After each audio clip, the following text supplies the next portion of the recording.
يا الله محمد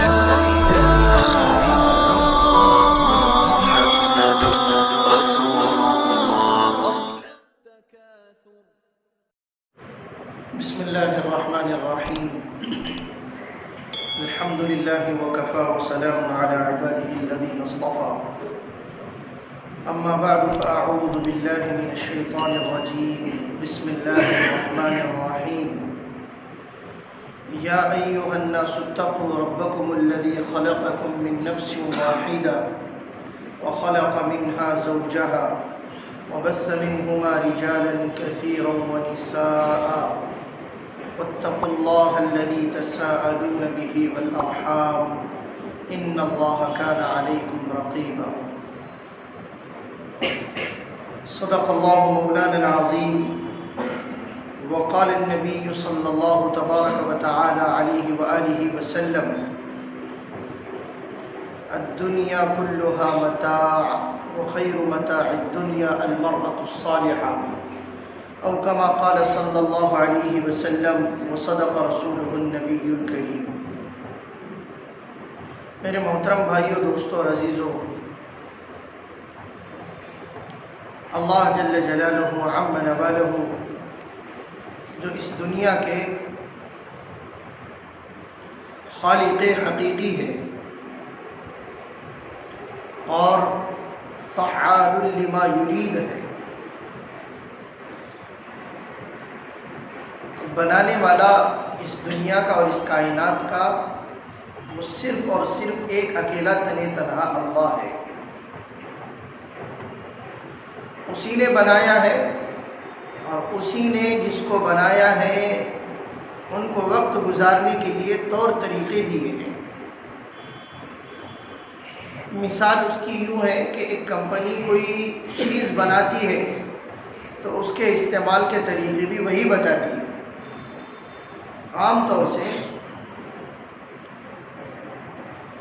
دواؤں کے ساتھ میں ایک پرچی دی جاتی ہے، اس کے اوپر لکھا جاتا ہے کہ ان دواؤں اس دوا کے اندر یہ چیزیں ملی ہوئی ہیں، اتنی تعداد میں ان چیزوں کا اس دوا کے اندر استعمال کیا گیا ہے اور اس کو ایسے استعمال کرنا ہے. ابھی تو زیادہ جو چیزیں مارکیٹ میں چل رہی ہے اس کی جو چیزیں ہیں وہ ہیں آیورویدک چیزیں. اس کے ساتھ میں خاص طور سے ایک چیز دی جاتی ہے کہ اس کو ایسے استعمال کرنا ہے اور ایسے استعمال کرنا ہے. باضابطہ کسی دوا کی پرچی کے اوپر یہ لکھا ہوا ہوتا ہے کہ معالج کے مشورے کے بغیر دوا کا استعمال نہ کریں، ڈاکٹر کی صلاح کے بغیر دوا کا استعمال نہ کریں. تو لوگ اپنی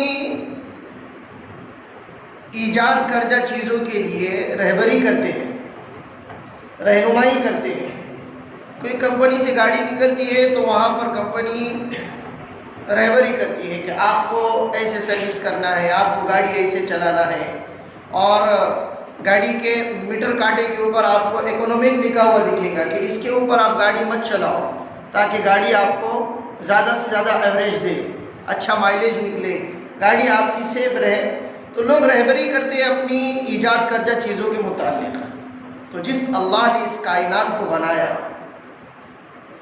جس کو میں اور آپ خالق کہتے ہیں، خالق کہتے ہیں پیدا کرنے والا.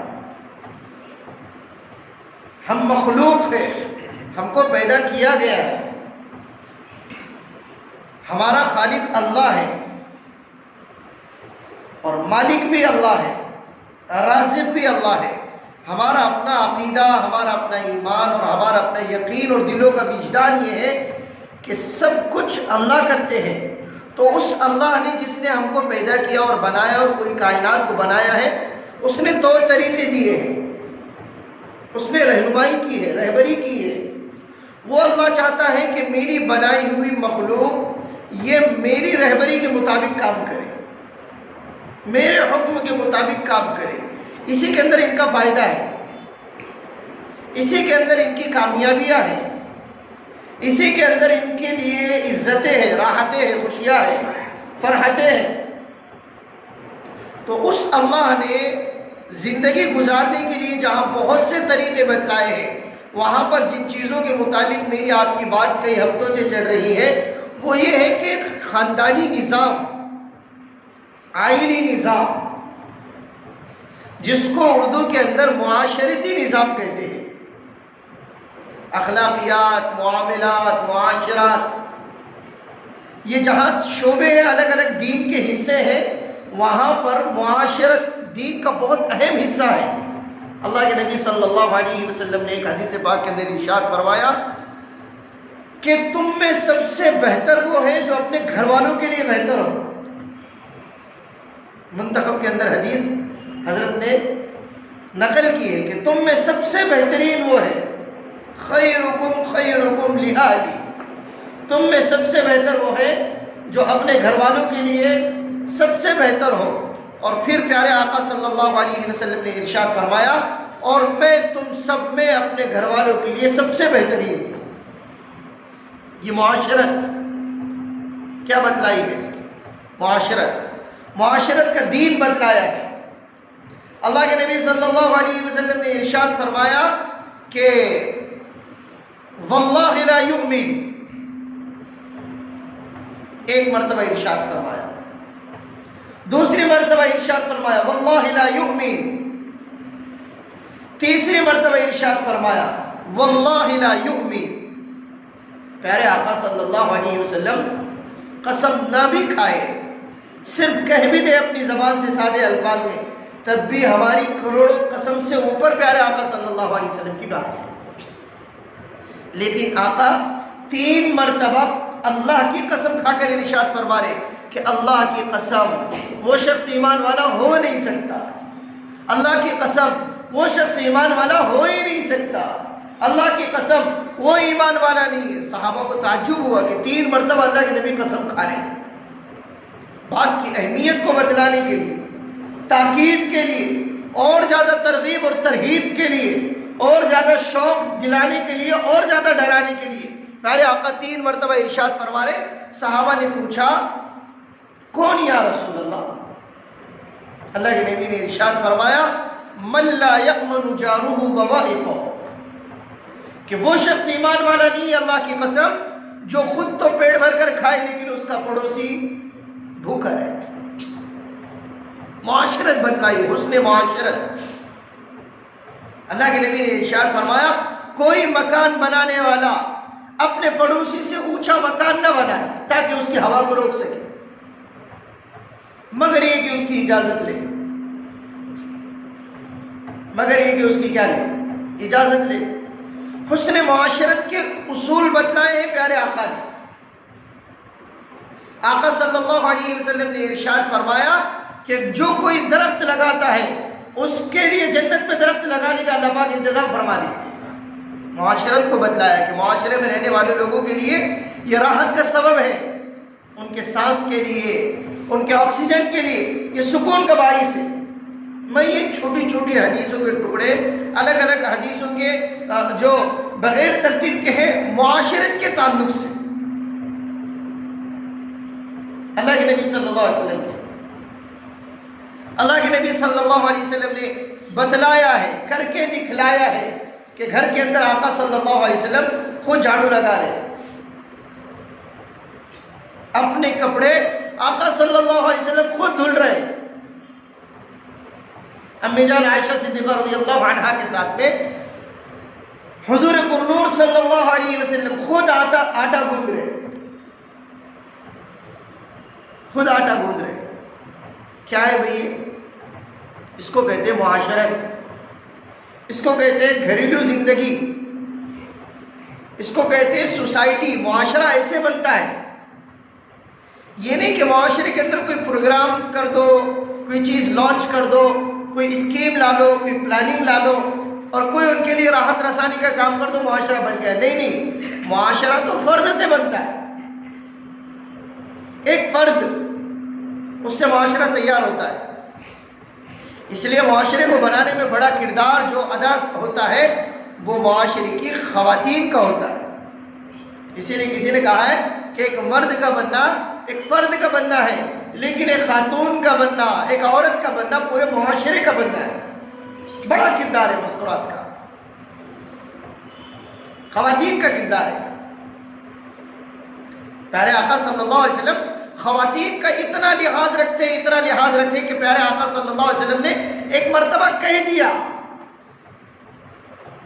اور کیا کہہ دیا کہ پیارے آقا صلی اللہ علیہ وسلم نے ارشاد فرمایا کہ مجھے 3 چیزیں محبوب ہیں. کتنی چیزیں؟ 3 چیزیں محبوب ہیں. اس کے اندر ایک چیز کیا ہے؟ پیارے آقا صلی اللہ علیہ وسلم نے ارشاد فرمایا مجھے عورت سے محبت ہے. لینے والوں نے، دشمنان اسلام نے اس کو بڑے عجیب طریقے سے اٹھایا. نعوذ باللہ ثم نعوذ باللہ. حضور اکرم صلی اللہ علیہ وسلم کو شہوت پرست، خواہش پرست کہا. لیکن آقا نے بتایا کہ عورتوں کی عزتیں کیسے کی جاتی ہیں. کوئی یہ کہے کہ مجھے اپنے ملک سے محبت ہے، اس کا کیا مطلب ہے؟ اس کا کیا مطلب ہے؟ اس کا یہ مطلب کوئی نہیں نکال سکتا کہ مجھے اپنے ملک سے محبت ہے تو میں ملک کی نیشنل پراپرٹی جو ہے میں اس کو ڈیمیج کرتا پھروں، میں اس کے اوپر قبضہ کرتا پھروں، میرے نام پر جو زمین ہی نہیں ہے میں اس کو اپنے تابع میں لیتا رہوں. یہ ملک سے محبت ہے؟ نہیں. پیارے آقا نے ارشاد فرمایا ملک سے محبت ہے، اس کا مطلب یہ ہے کہ میں ملک کا ادب کرتا ہوں، احترام کرتا ہوں، اس کا سمان کرتا ہوں، اس کی رسپیکٹ اور عزت کرتا ہوں، اس کے قوانین کا پاس و لحاظ رکھتا ہوں. پیارے آقا نے ارشاد فرمایا مجھے عورتوں سے محبت ہے، میں عورتوں کو ان کے حقوق دلانے کے لیے آیا ہوں، میں عورتوں کو ان کی عزت دلانے کے لیے آیا ہوں. کیوں ارشاد فرمایا؟ یہ ارشاد فرمانا اور یہ جملہ اپنی زبان مبارک سے نکالنا اس وقت کا تھا جس وقت میں عورت کی پیدائش کو منحوس قرار دیا جاتا تھا. نحوست تھی. عورت کی پیدائش نحوست قرار دی جاتی تھی. لڑکی پیدا ہو گئی، زندہ درگور کر دیا گیا، زندہ درگور کیا گیا. اس وقت کا جملہ کہ مجھے عورت سے محبت ہے.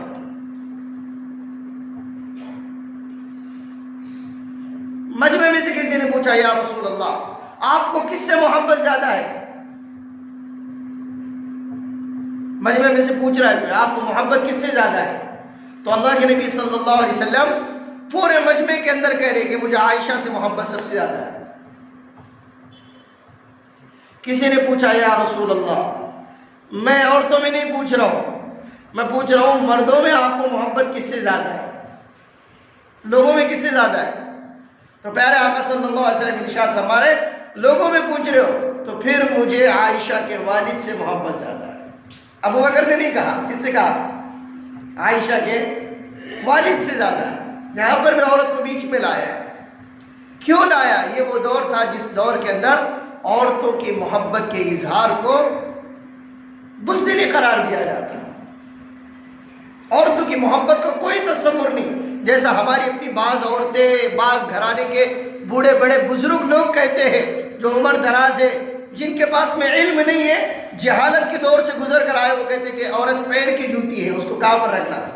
پیروں پر ہی رکھنا. یہ جملہ مشہور ہے نا کہ یہ پیر کی جوتی کو کہاں پر رکھنا؟ پیر ہی رکھنا. سر کے اوپر اٹھا کر لے کر چلنے میں کوئی عقل مندی نہیں ہے. عورت کو پیر کی جوتی کہا گیا.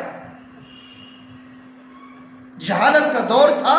اللہ کے نبی صلی اللہ علیہ وسلم کی بعثت جس وقت میں ہوئی، آپ کے سر کے اوپر نبوت کا تاج جس وقت میں رکھا گیا، اس وقت میں عورت کو منحوس قرار دیا جاتا. نحوست تھی عورت. نعوذ باللہ. ایک معاشرہ اس طور سے جنم لے رہا تھا کہ عورت کی پیدائش ہو گئی، اس کو زندہ درگور کر دیا جاتا، اس کو زندہ درگور کیا جاتا. ایک صحابی کا واقعہ نا، حیات الصحابہ میں لکھا ہوا ہے. ایک صحابی حضرت عمر بن خطاب رضی اللہ عنہ کے پاس میں کہنے لگے آ کر کہ امیر المومنین، میرے گھر میں ایک لڑکی پیدا ہوئی تھی، میں نے اس کو زندہ درگور کیا.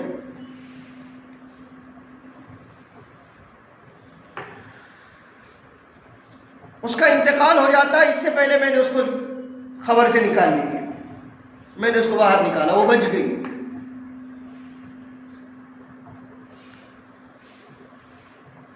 ہوا ایسا کہ وہ پلی بڑی اور بڑی عمر کی ہوئی اور اس سے برائی کا ارتکاب ہوا، اس سے برائی کا ارتکاب ہوا، اس کو حد جاری ہوئی. حد جاری ہوئی، ساری سزا ختم ہو گئی، وہ بچ گئی. اور اس کو معاشرے میں زندگی گزارنا اب مشکل ہوا تو اس نے خودکشی کرنے کا ارادہ کیا. خودکشی کرنے لگے, ہم نے اس کو پکڑ لیا. پھر بھی اس کو کہیں پر چاقو کا نشان لگ گیا تو ہم نے اس کے زخم کا کیا کیا؟ علاج کیا, اس کو پٹی کی, اس کے زخم کو اچھا کیا. اب اس کو فلاں قبیلے کی جانب سے نکاح کا پیغام آ رہا ہے. امیر المومنین, کیا ہم ان قبیلے والوں کو اس کی یہ ساری داستان بتائیں؟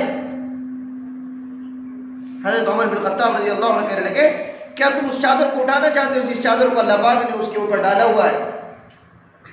خبردار خبردار, اگر تم نے ان قبیلے والوں کو اس لڑکی کی کسی ایک حرکت کا بتایا تو میں تمہیں پورے لوگوں کے سامنے چوراہے کے اندر سزا دوں گا.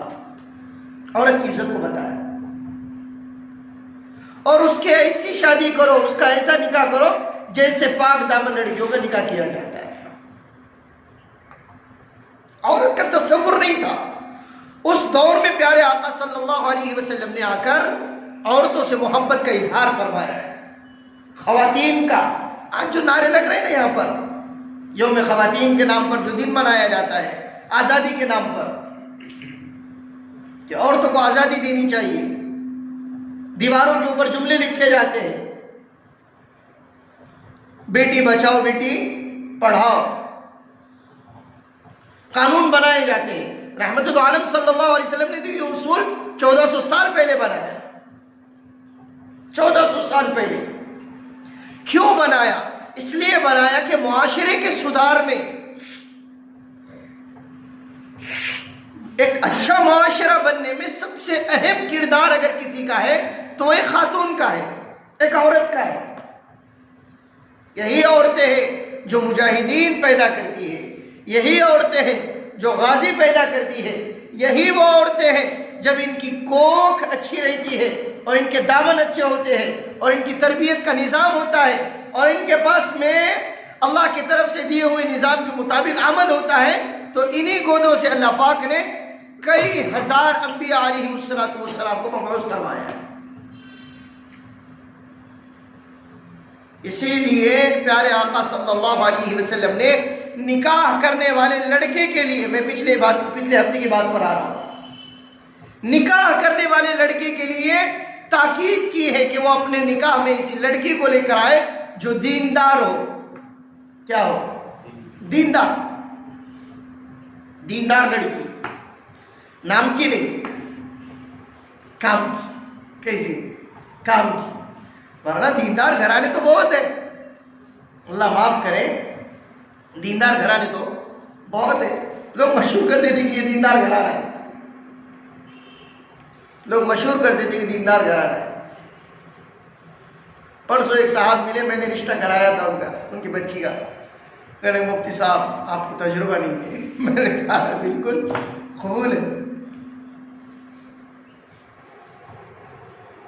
ان کا ارادہ تھا کہ ان کی لڑکی کا نکاح کسی سال لگے ہوئے عالم دین سے ہونا چاہیے. کس سے؟ سال لگے ہوئے عالم دین سے. میں اکثر نام نہیں لیتا ہوں کسی کا, اور ایسی خبریں سناتا ہوں جو ہمارے اپنے گیورائی شہر کے باہر کی ہے. سال لگا ہوا ہونا چاہیے. میں نے کرایا سال لگے ہوئے سے نکاح. میں نے کہا, مجھ سے کہنے لگے ہماری دوسری بھی بچی ہے. میں نے کہا کیسا چاہیے؟ کہا کہ اب سال لگا ہوا ہونا کوئی ضروری نہیں ہے, 4 مہینے والا ساتھی بھی رہا تو چلے گا, لیکن خود کا مکان ہونا چاہیے. اللہ اکبر, کیسا ہونا چاہیے؟ خود کا مکان. یا رب محمد. ایسے مسائل, دینداری بہت لوگوں میں مشہور ہو گئے, لوگ دیندار ہے دیندار ہے دیندار ہے, لیکن جہاں اس کو برتنے کی بات آتی ہے, جہاں اس کو کرنے کی بات آتی ہے, پیارے آقا صلی اللہ علیہ وسلم نے جو ہر موقع پر, ہر موڑ پر, اور آپ کے صحابہ نے مجھ کو آپ کو کر کے بتلایا ہے, تو ہی میری آپ کی زندگی کا فائدہ ہے, کچھ حاصل ہے, ورنہ میری آپ کی زندگی کو کوئی حاصل نہیں. ایسی دینداری اللہ کو پسند نہیں ہے. جو دینداری صرف لبادے کے اندر ہو, نام کے اندر ہو, مشہور کے اندر ہو, اللہ وہ دینداری چاہتے ہیں جو دین. اسی لیے دیکھو نا, پیارے آقا نے ارشاد فرمایا, ان اللہ لا ينظر الى صورکم ولا الى اجسامکم. اللہ تمہاری صورتوں کو نہیں دیکھتا, منتخب میں حدیث ہے، اللہ تمہاری صورتوں کو نہیں دیکھتا، اللہ تمہارے جسموں کو بھی نہیں دیکھتا، بلکہ اللہ تمہارے دلوں کو دیکھتا ہے، اللہ تمہارے اعمال کو دیکھتا ہے۔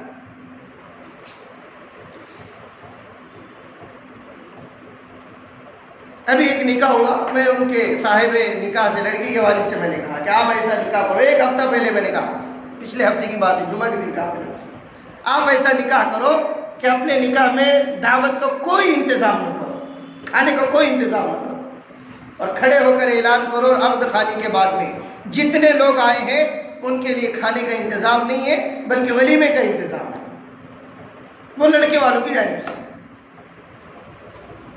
آپ مثال قائم کرو۔ کہنے لگے مفتی صاحب، میں نے کہا ان ذالک من عزم الامور، قرآن کریم نے اس کو کہا یہ ہمت والوں کے کاموں میں سے، ہمت کے کاموں میں سے۔ دوسرے صاحب سے میں نے کہا کہ میں نے انہیں ایسا مشورہ دیا، وہ کہنے لگے کہ وہ جانور خریدا گیا، پکوان خریدے گئے، یہ ہوا، اتنا بڑا ویسٹیج۔ میں نے کہا میں پورا آپ کو رقم دینے کے لیے تیار ہوں، پورا خریدنے کے لیے تیار ہوں، میں آپ کو رقم دیتا ہوں، سارا سامان کیا کر دو آپ ہمیں دے دو۔ لیکن بات یہی ہے، قرآن کریم نے جس کو کہا ان ذالک من عزم الامور، یہ ہمت کے کاموں میں سے۔ کس کے کاموں میں سے؟ اب کر کے تو دیکھو نا، حضرت مولانا منیر احمد صاحب فرماتے کر کے تو دیکھو ایک مرتبہ، اللہ پاک کیسی برکتیں ڈالتے ہیں، کیسی راحتیں ڈالتے ہیں، کیسی خوشیاں اللہ پاک دیتے ہیں کہ بچوں کو دیکھنے کے بعد میں آنکھوں کو ٹھنڈک ملتی ہے، دل کو قرار آتا ہے، سکون ملتا ہے، اور دل یہ کہتا ہے کہ تم نے جو فیصلہ کیا ہے، تم نے جو عمل کیا ہے، واقعتاً اللہ کو راضی کرنے والا عمل ہے، اللہ راضی ہے اس پر۔ لیکن نہیں، جہاں برتنے کی بات آتی ہے وہاں پر ہم پیچھے ہٹ جاتے ہیں، نہیں ہم پیچھے، ہم نے بہت سارے لوگوں کو کھایا ہوا ہے، ہم کو بھی تو کھلانا پڑے گا، ایسی ہی دعوت کر لو کسی، نکاح کوئی شرط تو نہیں ہے نا، ایسی ہی دعوتیں کر دو۔ لوگوں کے درمیان میں سے ایسی دعوتوں کا رواج اٹھ گیا بغیر عنوان کے، بلا عنوان۔ لوگ پوچھتے ہیں کیوں دعوت ہے، کہ ایسے ہی میں آ جاؤ۔ صحابہ کے درمیان میں یہ رواج عام تھا، آؤ بھائی شام میں گھر پر کھانا ہے، اللہ کے نبی صلی اللہ علیہ وسلم کو دعوت ہے۔ ہمارے پاس میں سے ایسی ہی بلا عنوان بلا ٹاپک کے دعوتوں کا نظام کیا ہو گیا بھائی، اڑ گیا۔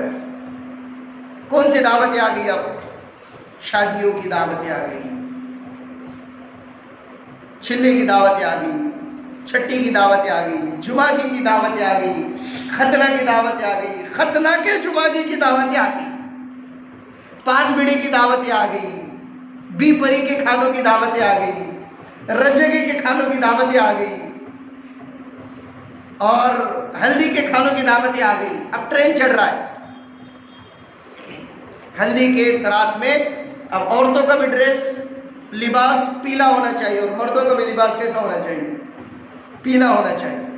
ٹرین بن گیا، آ رہا ہے وہ بالی ووڈ سے ہمارے پاس میں آ گیا، فیشن انڈسٹری سے آ رہا ہے ہمارے طرف کہ ہلدی کی رات میں وہ ہلدی سے تو پورا بدن پیلا ہوگا ہی ہوگا، لیکن لباس بھی کیسا ہونا چاہیے، پیلا ہونا چاہیے۔ ہم بھلا ہی چکے اپنے آپ کو کہ ہم واقعتاً مسلمان ہیں، الحمدللہ ہمارے پاس میں ایک نظام ہے، ہم اس نظام کو پیچھے کر رہے ہیں، اس نظام کو ہم سائڈ میں سرکا رہے ہیں۔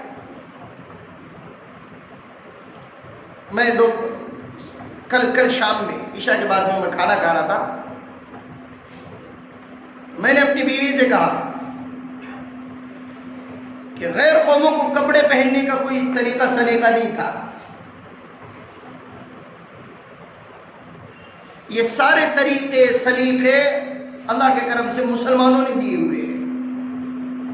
وہ تو دھوتی لپیٹتے تھے نا،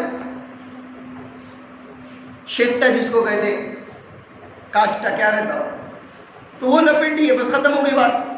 لیکن اللہ کے کرم سے مسلمانوں کو سکھلایا گیا کہ تمہارا ستر کیا ہے، ستر، عورتوں کا ستر کیا ہے، مردوں کا ستر کیا ہے، باندیوں کا ستر کیا ہے، غلاموں کا ستر کیا ہے، یہ بتلایا گیا۔ انہیں بتایا گیا کہ بغیر ستر کی تمہاری نماز نہیں ہوتی، انہیں بتایا گیا کہ آزاد مردوں کا جو ستر ہے وہ ناف سے لے کے ان کے گھٹنوں تک ہے، نماز کے لیے اتنا چھپانا ضروری ہے۔ عورتوں کو بتلایا گیا کہ سر سے لے کے پیر تک پورا وجود ستر ہے، یہ سکھلایا گیا، مسلمانوں نے دیا ہے۔ میں نے کہا کہ مسلمانوں نے دی ہوئی چیزیں ہیں، کپڑے ہیں، کھانا ہے، خوراک ہے، گاڑیاں ہیں، مکان ہے، ایسے رہنا ہے، زندگی گزارنے کے طور طریقے۔ ورنہ ہم تھوڑا سا پیچھے چلے جاؤ تو ہم کو نظر آئے گا، آپ تاریخ پڑھو اور لوگوں کے حالات سنو کہ لوگ کیسے کیسے زندگی گزارتے تھے۔ آج بھی لوگ پتوں کے اوپر کھانا کھاتے ہیں، آج بھی۔ میں مسابقہ میں گیا تھا، کمپٹیشن میں قرآن کے، آل انڈیا، کرناٹک میں کنڈلور بول کے ایک گاؤں ہے، بلاری، اڈپی ڈسٹرکٹ میں۔ وہاں پر ہماری دعوتیں کرائی تھی برادران وطن نے، تو ہم کو وہ کیلے کے پتوں کے اوپر ہم کو کھانا دیا گیا۔ کس کے اوپر؟ میں کیا تماشا ہے یہ؟ ہم آل انڈیا کمپٹیشن میں گئے ہوئے اور ہم کو کھانا کس پر کھلایا جا رہا ہے؟ کیلے کے پتوں پر۔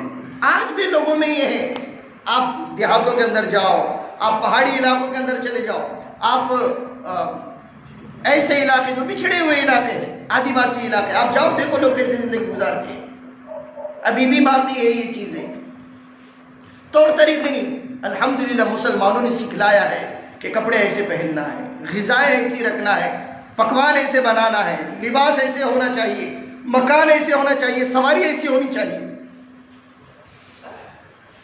لیکن دیے اتنا کہ اپنے پاس میں کچھ بھی باقی نہیں رکھے۔ تو میری بیوی مجھ سے کہنے لگی کہ الٹا ہو گیا، ہم نے سب دے دیا اور ان کا سب لے لیے۔ تو میں نے کہا آپ کی بات سن کر مجھے ایک حدیث یاد ہے، ایک حدیث یاد ہے کہ عورت تو ناقص العقل ہے نا، ناقص العقل ہے میں ملاب، لیکن آپ نے عقل والی بات کی ہے۔ حدیث ایسے یاد آئی کہ پیارے آقا صلی اللہ علیہ وسلم نے ایک صحابی کو غلے کے اوپر نگراں مقرر کیا، چوکیدار بنایا۔ شیطان رات کو آیا چوری کرنے کے لیے، چوری کرنے کے لیے آیا، چوری کیا اور پکڑا گیا۔ صحابی کہنے لگے چور میں تجھے اللہ کے نبی کی خدمت میں حاضر کروں گا۔ تو وہ کہنے لگا میں غریب ہوں، میرے بچے بھوکے ہیں، یہ ہے وہ ہے۔ صحابی کو ترس آیا اور چھوڑ دیا۔ اللہ کے نبی صلی اللہ علیہ وسلم کو صبح میں واقعے کی اطلاع ملی، اللہ کے نبی نے کہا پھر آئیں گا۔ دوسرے دن پھر آیا رات میں، پھر چوری کی، پھر پکڑا گیا، پھر رونا دھونا شروع کیا، مجھے معاف کر دو، آئندہ نہیں آؤں گا، چھوڑ دو، میں بڑا غریب ہوں۔ صحابی نے رحم کا کر پھر کیا کر دیا، چھوڑ دیا۔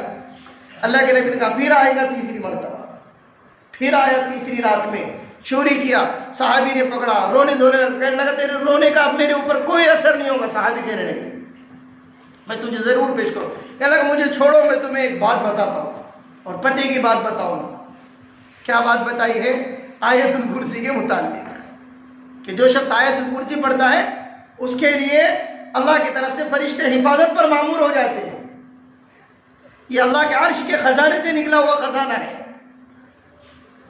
اور یہ پکی بات ہے۔ صحابی نے کوئی بات علم کی معلوم ہوئی، اس بنیاد پر اس کو کیا کر دیا، چھوڑ دیا۔ اللہ کے نبی کو اطلاع ملی، اللہ کے نبی نے فرمایا جھوٹا تھا لیکن بات سچ کہہ کر گیا ہے، سچ بتا کر گیا ہے۔ کون تھا بھائی؟ وہ شیطان تھا۔ میں اپنی بیوی سے کہنے لگا ناقص العقل ہے لیکن بات پتے کی ہے، تم نے عقل کی ہے، کہ ہم نے سب کچھ دے دیا اور ان کا سارا خزانہ لے لیا۔ ایسا خزانہ جو ہماری زبان میں کہیں گے پھینکے دینے کے کام کا ہے، کسی کام کا نہیں۔ ہمارے پاس میں نظام ہی نہیں، عورتوں کا مزاج ہی نہیں بنایا میں نے۔ اللہ کے نبی نے ترغیب دی ہے نوجوان کو نکاح کرنے کے لیے دیندار لڑکی کا انتخاب کرے۔ اللہ کے نبی نے ارشاد فرمایا فَاظْفَرْ بِذَاتِ الدِّينِ، دینداری کا انتخاب کرو۔ ہم کس کا انتخاب کرتے ہیں؟ مال کا۔ ہم کس کا انتخاب کرتے ہیں؟ خوبصورتی کا۔ ہم کس کا انتخاب کرتے ہیں؟ خاندان کا۔ ہم کس کا انتخاب کرتے ہیں؟ جائیداد اور پراپرٹی کا۔ اللہ کے نبی نے 4 چیزیں ارشاد فرمائی ہیں۔ کتنی چیزیں؟ 4 چیزوں کی بنیاد پر نکاح کیا جاتا ہے۔ 4 چیزوں کی بنیاد پر نکاح کرو نہیں۔ ایک بہت اچھے ساتھی ہے، بہت اچھے ساتھی ہے، میرے نزدیک کے، وہ مجھ سے کہنے لگے اللہ کے نبی نے ارشاد فرمایا کہ 4 چیزوں کی بنیاد پر نکاح کرو۔ دیکھو کیا کہنے لگے کہ اللہ کے نبی نے ارشاد فرمایا 4 چیزوں کی بنیاد پر نکاح کرو۔ میں نے کہا کون کون سی؟ کہنے لگے مالیہا ولی جمالیہا ولی نسبیہا ولی دینیہا۔ میں نے کہا اللہ کے بندے 4 چیزوں کی بنیاد پر نکاح کرو نہیں، بلکہ عام طور پر لوگ 4 چیزوں کی بنیاد پر نکاح کرتے ہیں، اور وہ 4 چیزیں کیا ہیں؟ مال کی وجہ سے، جمال کی وجہ سے، کون سے جمال پہ اپنے محمد صاحب نے، خوبصورتی کی وجہ سے، خوبصورتی کی وجہ سے، اور نسب حسب کی وجہ سے، خاندان کی بنیاد پر، اور دین کی بنیاد پر 4 چیزوں کی وجہ سے نکاح کیا جاتا ہے۔ پیارے آقا نے ارشاد فرمایا 3 چیزیں اگر نہ ملے چل جائیں گا، لیکن دین کی بنیاد پر نکاح کرو۔ فَاظْفَرْ بِذَاتِ الدِّینِ، دین کی بنیاد پر نکاح کرو۔ دینداری دیکھو لڑکی میں، دیکھو دیکھو دیکھو دیکھو کتنی عجیب بات پیارے آقا نے ارشاد فرمائی، لڑکوں میں نہیں۔ میں جو بات کو لے کر چڑھ رہا ہوں شروع سے، ایک فرد کا بننا، ایک مرد کا بننا ہے، ایک عورت کا بننا پورے خاندان کا اور معاشرے کا بننا ہے۔ اگر بے دین لڑکا دیندار لڑکی کو چوز کرتا ہے، لے کر آ جاتا ہے، اسے پسند کرتا ہے، عین ممکن ہے کہ وہ بے دین لڑکا اس دینداری کی وجہ سے اپنے آپ کو بھی دیندار بنائے۔ کتنے لوگوں کو دیکھا گیا ایدی بیٹا ہوا، لیکن عورتوں نے سیدھا کر دیا، کمانے کو نہیں جاتا تھا، عورتوں نے پورا کاروبار ہاتھ میں نہیں لیا۔ تم 200 روپے لائے تو گھر میں آنا ہے تو ادھر ہی چلو، کیا ہوتا ہے، وہ لٹ لے کے کھڑے رہتے دروازے میں بیلن لے کے، تو کیسا آتا میں دیکھتی بولتی۔ کتنے شرابیوں کو سدھار لیا عورتوں نے، کتنے شرابیوں کے ساتھ میں صبر کرنے والی، برداشت کرنے والی عورتیں زندگیاں کھپا رہی ہے، برداشت کی بنیاد پر لے کر چڑھ رہی ہے۔ کیسا کیوں نہیں رہتا، بولتے کھداڑا پداڑا لیکن میرا شوہر ہے، بولتے ہو۔ عورتوں کے اندر اللہ پاک نے صلاحیتیں رکھی ہو، اسی لیے اللہ پاک نے، اللہ کے نبی نے لڑکوں کو تعلیم اور ترغیب دی ہے کہ دیندار لڑکی کا انتخاب۔ کون سی لڑکی کا انتخاب؟ دیندار لڑکی کا انتخاب۔ اب تو غریب سے غریب بھی بولتے اپنے کو کچھ نہیں ہونا، بولے صرف چہرے مورے میں اچھی رہنا۔ عجیب واحد قسم کی بات ہے۔ نکاح میں خوبصورتی کو پیش نظر مت رکھو، خوبصورت نہیں، قبول صورت۔ کون سی صورت ہونی چاہیے؟ قبول صورت ہو، ناک کان اچھے ہو، کوئی عیب نہ ہو، بس ختم بات۔ گونگی بہری نہ ہو، یہ عیب ہے، گونگا ہونا، بہرا ہونا، نابینا ہونا، یہ عیب ہے، شریعت نے اس کو عیب مانا ہے، یہ عذر ہے۔ یہ قبول صورت دیکھو، پسند ہو، بس ایسی ہو۔ لیکن ہم ایسا بولتے، مول صاحب میرے پاس میں نوجوان بچے آتے ہو، انڈے کی جیسی ہونا، بولے کیسی انڈے کی جیسی، میں تو کیسا ذرا آئینہ میں جا کے دیکھ بھلا۔ علماء نے کتابوں کے اندر لکھا ہے جو بیویاں خوبصورت لانے کے چکر میں لیتے ان کا انتقال جلدی ہوتا ہے۔ سائنسدانوں نے بھی لکھا ہوا ہے، اس کی حفاظت میں خوبصورتی کی حفاظت ہے۔ اس کو پھر کریم لاؤ، پاؤڈر لاؤ، پھر فیئر اینڈ لولی لاؤ، اس کو پھر کاسمیٹک کا اپنا چکر لگا دے، پھر اپنا اس کے لیے پاپوتی ہے۔ پھر اللہ کے نبی نے ارشاد فرمایا فَاظْفَرْ بِذَاتِ الدِّینِ، دینداری کو ترجیح دو۔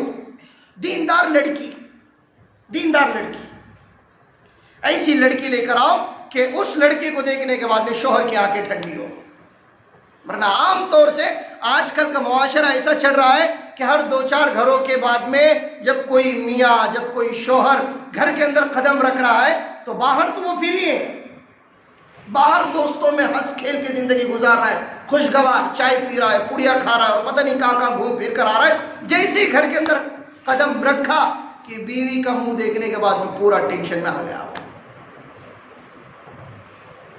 پورا غصے میں آ گیا، گھر کا ماحول ہی بدل گیا پورا۔ اچھا، بیوی بھی جب تک شوہر گھر میں نہیں تب تک سکون میں، جیسے شوہر گھر میں آ گیا کہ وہاں پر اپنا اٹھنا جلنا شروع ہو گیا، جھگڑی شروع ہو گئی۔ وجہ اس کی یہ بنیادی وجہ پیارے آقا صلی اللہ علیہ وسلم مذہب اسلام کو سمجھے میں ہو رہا، دین کو سمجھے میں ہو رہا۔ ہم ہمارے اپنے دین کو، ایمان کو، اسلام کو سمجھنے کے لیے تیار نہیں، ہم غیروں کے طریقے اپنا رہے، غیروں کے طریقے، کیسا جوڑا، کیسا گھوڑا، کیسی گھوڑی، کیسا باجا، کیسے تاشا، کیسے ڈیکوریشن، کیسے کھانے، کتنے لوگ، کیسا خاندان، اور کیسے یہ لوگ، یہ اس کو میں آپ دیکھ رہے ہیں، غیروں کے طریقے۔ پرسوں ایک نکاح میں بیٹھے، کہاں پر بیٹھے مجھے یاد نہیں آ رہا، پرسوں ایک نکاح میں بیٹھا میں، وہیں ابھی یہ ہمارے رضویہ میں بیٹھا، میں درگاہ والے مدرسے کے اندر بیٹھا میں، زور سے اپنا پھٹانے پوچھے، بم پھوٹ گئے، میں ڈر گیا، میں کیا ہوا، ایسا لگا کہ نہیں اب نکاح ہو گیا۔ غیروں کے طریقے آگے ہمارے درمیان، کس کے طریقے آگے؟ غیروں کے طریقے آگے، ہمارا نہیں ہے۔ ہمارا تو حال وہ ہے، ایک شعر میں کہوں، خود نہ تھے جو راہ پر اوروں کے ہادی بن گئے۔ ہم تو وہ قوم ہیں کہ ہم دوسروں کی ہدایت کا سبب بنے ہیں. صحابہ راستے پر نہیں تھے لیکن دوسروں کی ہدایت کا سبب بنے. خود نہ تھے جو راہ پر اوروں کے ہادی بن گئے. کیا بات تھی جس نے مردوں کو مسیحا کر دیا؟ مردے اس قابل بن گئے کہ وہ دوسروں کی زندگی کا سبب بنے. اس لیے نکاح لڑکی کی چوز کرنے میں، نکاح کو بنیادی رول، خاندان کو بنانے میں نکاح کا بنیادی رول، اور خاندان کے مستحکم ہونے میں اور بالکل مضبوط ہونے میں نکاح کا اہم کردار. اس لیے نکاح کو میں اور اب ایزی نہ لے، اس کو پروگرام نہ سمجھے، اس کو فنکشن نہ سمجھے. یہ کوئی فنکشن نہیں ہے، یہ کوئی مجلس نہیں ہے. نکاح اتنا آسان کہ پیارے آقا نے فرمایا کہ سفر میں ہے نکاح کر لو. پیارے آقا سفر میں تھے، نکاح کا پیغام آیا، اللہ کے نبی صلی اللہ علیہ وسلم نے سفر میں نکاح فرمایا، سفر میں ہی ولیمہ فرمایا. یہ نہیں کہ میں ابھی سفر میں ہوں، میں گھر پر جانے کے بعد میں دیکھتا پوچھتا اپنا چچا کو، ان کو ابا امی تو تھے نہیں، میں پوچھتا اپنا چاچا کو، چاچی کو، میرے بھائیوں کو، اور پھر جا کر میں اپنا کیا کرتا ہوں، آپ لوگوں کو بلاتا نہیں. سفر میں نکاح ہو گیا، کوئی ڈیکوریشن نہیں، کچھ نہیں، کیا نہیں، کوئی 5 کنٹل کے کھانے نہیں، 4 کنٹل کے کھانوں کا انتظام نہیں، 1.5 کنٹل نہیں. لوگ حساب لگاتے کم سے کم اپنے 1.5 کنٹل تو بنانا پڑے گا، 50 کلو تو بنانا پڑے گا 50 آدمیوں کے واسطے. نہیں، نکاح فنکشن کا نام نہیں ہے، نکاح ایک نئی زندگی کا نام ہے، نکاح ایک ذمہ داری کا نام ہے. اور سب سے بڑھ کر بات یہ ہے، نکاح ایمان کی تکمیل کا نام ہے. ایمان، اللہ کے نبی نے ارشاد فرمایا جس نے نکاح کیا فقط استکمل الایمان، اس کا ایمان کیا ہو گیا بھائی؟ مکمل ہو گیا، کامل ہو گیا اس کا ایمان. اور اب نکاح کو کیا سمجھ رہے؟ بالکل یہ پروگرام، ہمارے گھر میں پروگرام ہے، اس کے نام پر چھٹیاں ہو رہی، اس کے نام پر دکانیں بند، اس کے نام پر کاروبار بند، اس کے نام پر واہیات ہو رہی، خرافات ہو رہی، اس کے نام پر ناجائز کام ہو رہے، غیر شرعی چیزیں ہو رہی، اس کے نام پر پتہ نہیں اللہ کو ناراض کرنے کے کتنے کام ہو رہے. ایسا لگتا ہے کہ اب اللہ کا عذاب آتا کہ تب آتا ہوگا. آپ نے سنے نہیں سونامی لاٹیں آئی تھی، سونامی جس وقت میں آیا تھا کیا ہو رہا تھا اس سمندر کے اندر؟ کیا ہو رہا تھا بتاؤ؟ وہاں پر لڑکے لڑکیاں مرد عورت کا آپس میں اختلاط ہو رہا ہے، اور وہاں پر ناچ گانے ہو رہے ہیں، زور زور سے ڈی جے بج رہا ہے، اور وہاں پر کشتی کے اندر وہ کیا کر رہے ہو لوگ؟ ہماری زبان میں ناؤ کے اندر کیا کر رہے ہوئی؟ گانے بجانے کرے، شراب کباب چڑھ رہا ہے. اور ہماری نکاحوں کی مجلس کیسی بتاؤ؟ کتنے دوست احباب ہیں یہاں پر نہیں جمتا بلکہ اپنا سوئفٹ ڈیزائر میں بیٹھ کے اپنا پیٹرول پمپ کے اوپر جا کر بونٹ کے اوپر بیٹھ کے اپنا پیچھے کی ڈگی اٹھا کے اپنا ہوم تھیٹر چالو کر کے چڑھ رہا، اس میں اوپر بجا رہے، ناچ رہا، دولہا بھی ناچ رہا، دولہے کی دوستہ بھی ناچ رہا. کیوں؟ تو گاؤں میں نہیں جمتا بلکہ نکاح ہو گیا نا، یہ لندن کا کیا ہو گیا؟ نکاح ہو گیا، عجیب حال ہو گیا. اس لیے نکاح کو نکاح بناؤ، یہ عبادت ہے. خواہشات کو پورا کرنے کا یہ عمل نہیں ہے، یہ عبادت ہے، عبادت. اللہ کے نبی نے ارشاد فرمایا جس نے نکاح کیا اس نے اپنے شرمگاہ کی اور نگاہوں کی حفاظت کیا. نکاح کو ذریعہ بنایا اللہ پاک نے. اللہ کے نبی نے ارشاد فرمایا یا معشر الشباب من استطاع منکم الباءة فلیتزوج فإنه اغض للبصر واحسن للفرج. اے نوجوانوں، جو کوئی تم میں سے نکاح کی طاقت رکھتا ہے اور صلاحیت رکھتا ہے، اس کو چاہیے کہ وہ نکاح کرے، اس لیے کہ نکاح کے ذریعے سے تمہاری نگاہوں کی حفاظت ہوں گی، شرمگاہ کی حفاظت ہوں گی. پھر پیارے آقا نے ارشاد فرمایا جس کے پاس میں طاقت نہیں ہے، جس کی حیثیت نہیں ہے، اس کو چاہیے فعلیہ بالصوم، وہ روزے رکھے. کیا رکھے؟ روزے کے ذریعے سے اپنی شہوت کو کاٹے. اس لیے سمجھ میں آ رہی ہے بات کچھ؟ ارے سمجھ میں آ رہی؟ انشاءاللہ آئندہ ہفتے اسی عنوان پر میں بیان کرنے کی کوشش کروں گا. نکاح کے متعلق، خاندان کے متعلق باتیں چل رہی ہیں. آپ کی خدمت میں گزارش ہے کہ 1:45 بجے اذان ہوتی ہے، آپ یہاں پر آنے کا اہتمام کریں. 1:45 بجے آئے، سنتیں پڑھیں. سنت موقدہ ہے 4 رکعت جمعہ کی نماز سے پہلے. سنت موقدہ بیان سے زیادہ ضروری ہے. کس سے زیادہ ضروری ہے؟ بیان سے زیادہ. بیان اگر شروع ہو گیا تو باہر کے حصے میں ماشاءاللہ نظم ہے، باہر کے حصے میں پڑھے، ایک سائڈ میں پڑھے، لیکن 4 رکعت سنت موقدہ پڑھ کے بیان کے اندر بیٹھنے کا اہتمام کرے. یہ نہیں کہ میں اور آپ نفل ادا کرنے کے چکر میں کیا کر دیں، فرض ہی گل کر دیں. سنت موقدہ پڑھنے کا اہتمام کرے، معمول بنائے اپنا. آپ یہاں پر نماز پڑھتے نا، میں جتنے چہرے دیکھ رہا ہوں مجھے اچھا یاد ہے کہ عام طور سے ان کی نماز جمعہ یہیں پر ادا ہوتی ہے. ارے بھائی یہیں پر آتے نا آپ، اور اس لیے آتے ہیں باضابطہ کہ بیان سننے کو ملتا ہے، 2-4 اچھی باتیں سننے کو ملتی ہیں، علم میں اضافہ ہوتا ہے، معلومات میں اضافہ ہوتا ہے. تو آپ جب سننے کا شوق رکھتے ہیں تو عمل کے بھی جذبے رکھو. کس کا جذبہ رکھو؟ عمل کا جذبہ رکھو کہ انشاءاللہ باتیں جو ہوں گی اس کے اوپر عمل بھی کریں گے. اور اس کو شروع سے سننے کی کوشش کریں گے. شروع میں جو باتیں ہوتی ہیں بہت کام کی باتیں آتی ہیں, ہم آخر میں جو بیان کا خلاصہ ہوتا ہے اس میں پہنچنے کی کوشش کرتے ہیں. 12:45 بجے آپ آنے کا اہتمام کریں.